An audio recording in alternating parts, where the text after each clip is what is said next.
S.T.A.L.K.E.R Clear Sky introduced the concept of weapon upgrades to the franchise, a trend that was continued in Call of Pripyat. However, that does not mean that unique weapons were removed from these games. Hello stalkers, and welcome to the Anomalous Dugout.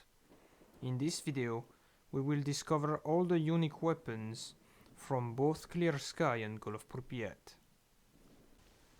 Our first weapon can be acquired from one of the Loner's quest in the Cordon.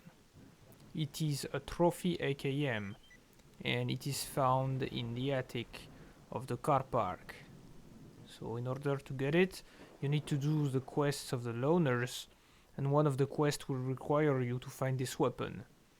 So you need to jump on the roof in order to get it, and it will be located inside a fridge under the roof.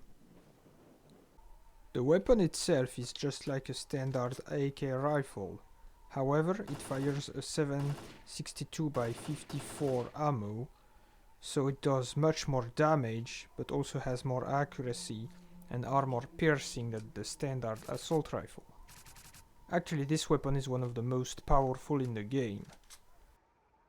Our second and last weapon from Clear Sky is a tank machine gun that can be found in the Red Forest.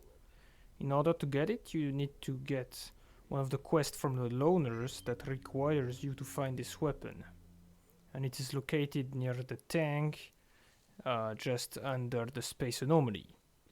And you will find the weapon in the hatch. So there it is, the tank machine gun, along with a lot of ammo for it.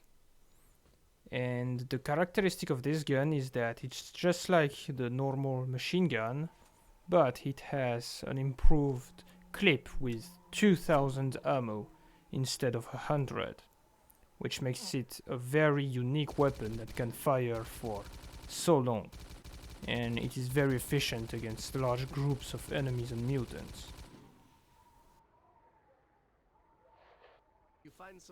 These are basically the only two unique and special weapons from Clear Sky. And one thing to be noted is that they can be repaired but not upgraded. Moving on to Call of Pripyat, in which all unique weapons can now be upgraded. Our first weapon is actually available from the get-go, and it is the Honorary PMM, which is inside your inventory. It is just like a standard PMM pistol, but it has double the durability. Next, we have the Predator, which is a shotgun which will be awarded to the player for completing all the quests from Trapper.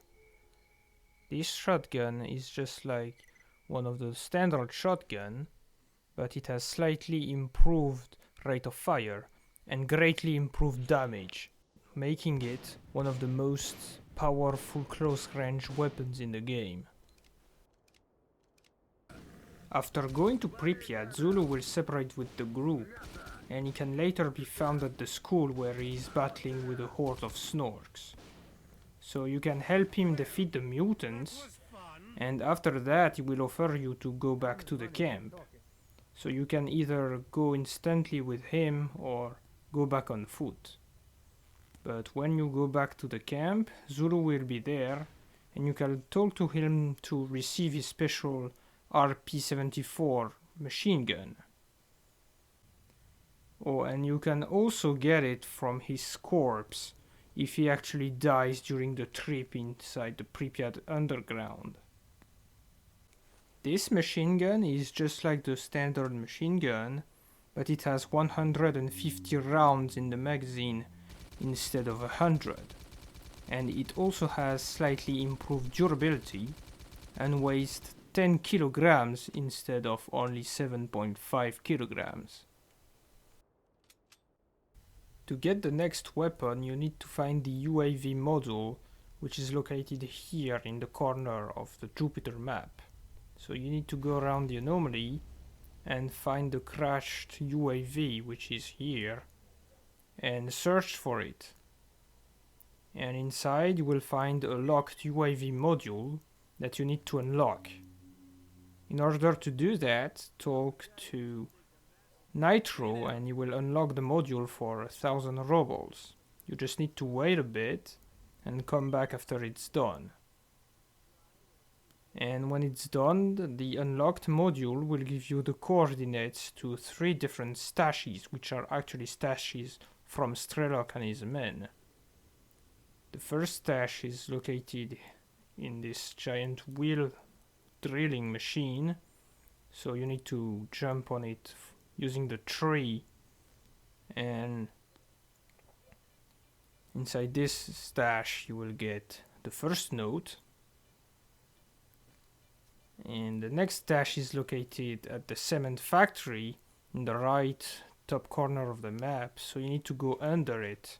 Be careful of the anomalies down there, and at the end of this small corridor you will find a box which will contain the next note. And actually the weapon you're looking for is always going to be on the third stash that you are searching, but you can search them in any order you want. And at this stash you will find the corpse of Senka, the guy who was stealing the content of the stashes. So in his corpse you will find some nice loot along with the module, and on the last stash you will get the last note and the S.T.A.L.K.E.'s SGI weapon, which is just like the standard SGI assault rifle, but actually deals a little bit more damage. Now that it is done, all the unique stuff remaining can be bought from Nimble at the S.T.A.L.K.E.R. The first thing you can ask him is for a pistol, and in that case there are 3 different outcomes.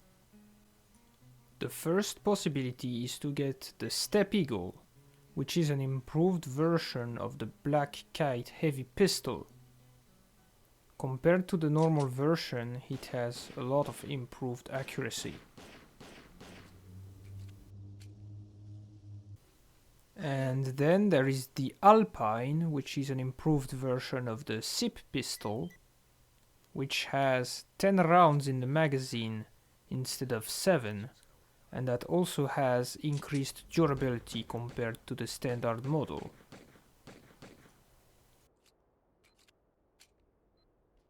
And finally there is the March, which is a modified UDP compact pistol that formerly belonged to Wolfhound.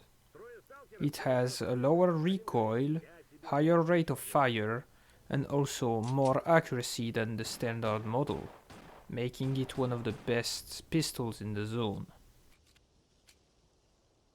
Then you can ask Nimble for a close combat weapon, and sometimes he will simply give you a standard eliminator shotgun. But you can also get the Frazier, which is a modified SMG that fires 45 ACP ammo instead of 9mm. It thus does much more damage, but also has slightly improved accuracy and rate of fire.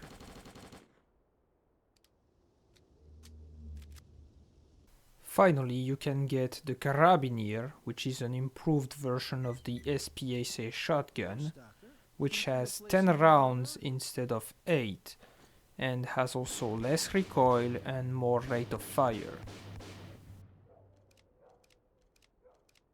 Moving on, we can ask Nimble for an assault rifle, in which case he can sometimes give us a standard FT200M rifle, or also in some cases a standard GP37 assault rifle. The last assault weapon you can get is the Storm, which is the 5.45mm version of the Groza rifle. Because of this ammo it does a little bit less damage, but it has 30 rounds instead of 20, can shoot in 3-round bursts, has a higher fire rate and improved accuracy as well as less recoil. Then you can ask Nimble for a sniper weapon. The first weapon is the SVU-2A, which apparently belonged to Max. It is a modified SVU, which has a much higher rate of fire than the standard sniper rifle, making it a very fast shooting sniper. Then we have the Tide, which is a modified Vintar BC sniper rifle. The Tide has more damage than the standard model, but since it was modified, it has decreased rate of fire compared to the standard Vintar. And we have the Lynx, which is a modified SVD sniper rifle, which does more damage and is also slightly more accurate.